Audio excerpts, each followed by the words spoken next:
Os caras vinham pra rádio jovem e tinha que fazer os mesmos tiques, cariocas ou paulistas. E os caras tinham essa coisa, não só da voz também, mas aquelas coisas assim, né? Falou, ó, o inglês tem que ser legal, hein, cara? Então, já tem história do cara falando assim, né? Tipo, Frank Sinatra, New York, New York.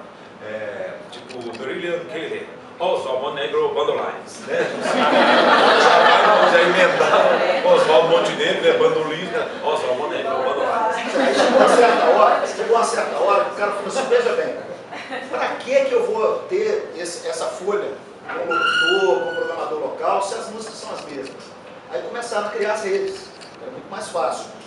Então, em vez da gravadora, sei lá, hoje acho que é 10 Acho que a anos. primeira foi a Transamérica?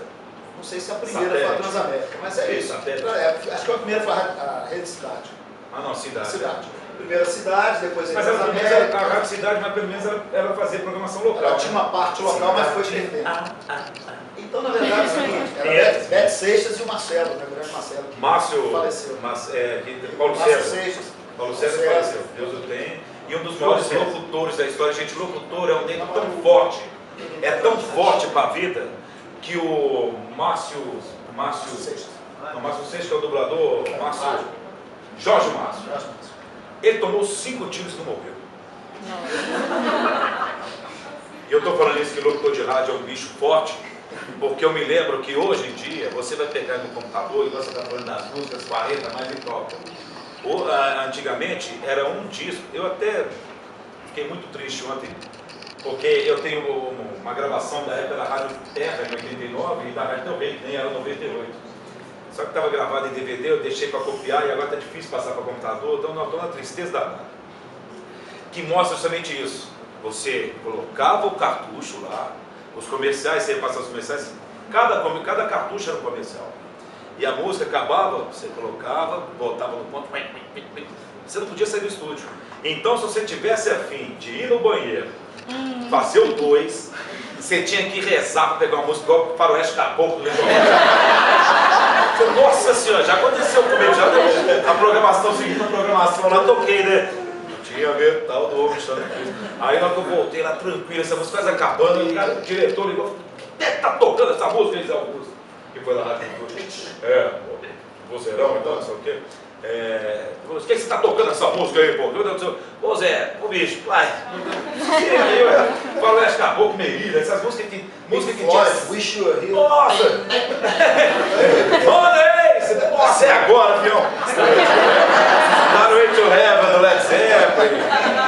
Esse é o lado do rádio. E dentro do que o Kiko está falando, rapidamente, é o seguinte. Vieram as rádios redes e tal, e veio um negócio também que trouxe um certo problema para nós, produtores, locutores, trabalhadores do rádio. Os name rights. Name right é você chegar e falar assim, agora eu vou montar a Rádio Pitágoras. Montar a Rádio Pitágoras. Deixa lá, você pega 2 locutores e grava a Rádio Pitágoras e tal, não sei o que, daqui a pouco e tal, blá. E aconteceu aconteceu isso com a Rádio Oi. Tocava umas músicas legais, tinha uma programação legal, tinha muita coisa bacana, promoção na rua, muita coisa e tal, mas era uma rádio fria. Prova disso foi que ela não vingou.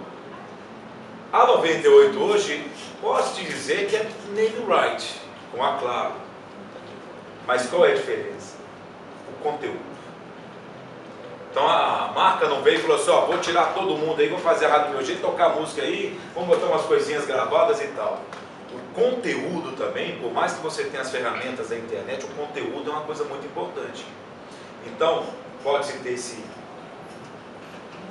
name right, porém todos os profissionais estão lá trabalhando, fazendo, porque se você muda demais a cara da rádio, você pode ter um problema muito sério. Futuramente ninguém fala assim, essa não é a rádio que eu gosto de ouvir, essa não é a rádio que eu ajudei a colocar na audiência que ela está hoje.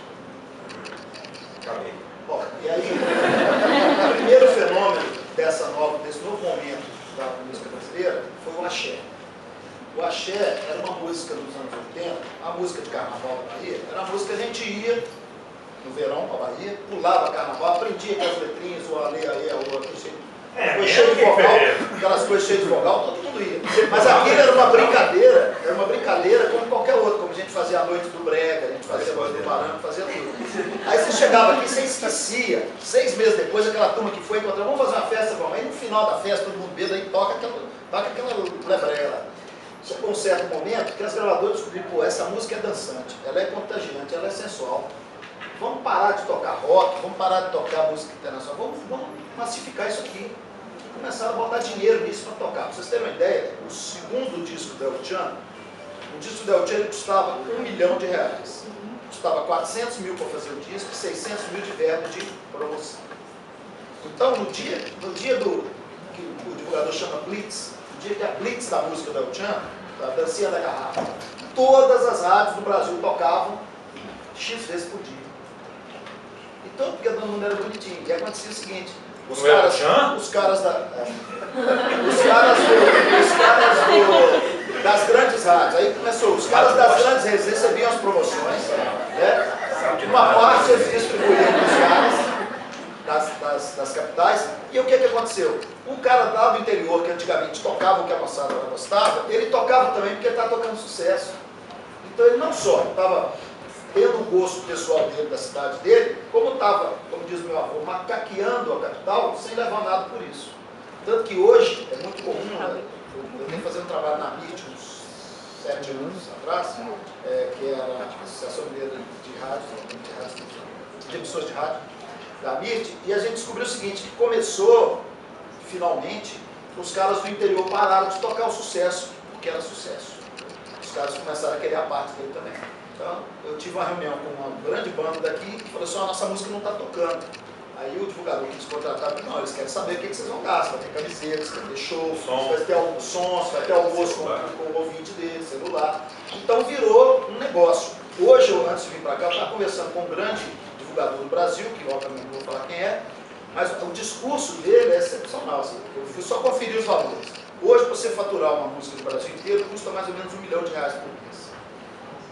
Em Minas Gerais, as pequenas rádios, para tocar música 4 vezes por dia, durante um mês é entre 3 e 4 mil. Em Belo Horizonte é entre 10 e 25 mil, tá? Para tocar uma música. Então, tocar 2 vezes por dia. Algumas rádios, não estou falando que são todas. Então, acontece o seguinte, quando você fala assim, olha que legal, música nova, está tocando... E aí depois entrou um sistema, que se chama Crowley, que é uma Crowley americana, que é o seguinte, ela faz a auditoria das músicas que estão tocando e lança as mais tocadas na Crowley. Então a gravadora hoje só até manda disso, não quer dizer que tem promoção. Ela só manda naquelas rádios que estão na Crowley, ou seja, aquelas que obedecem a música delas. Então, vou fazer um parênteses antes de ler uma entrevista que eu acho fundamental para vocês conhecerem, mas é só para dar um dado, que a pergunta é sobre o mercado musical mineiro. Então esse ano, por exemplo, eu fui um dos curadores e diretor artístico da Virada Cultural de Belo Horizonte. Nós fizemos 467 eventos em 24 horas.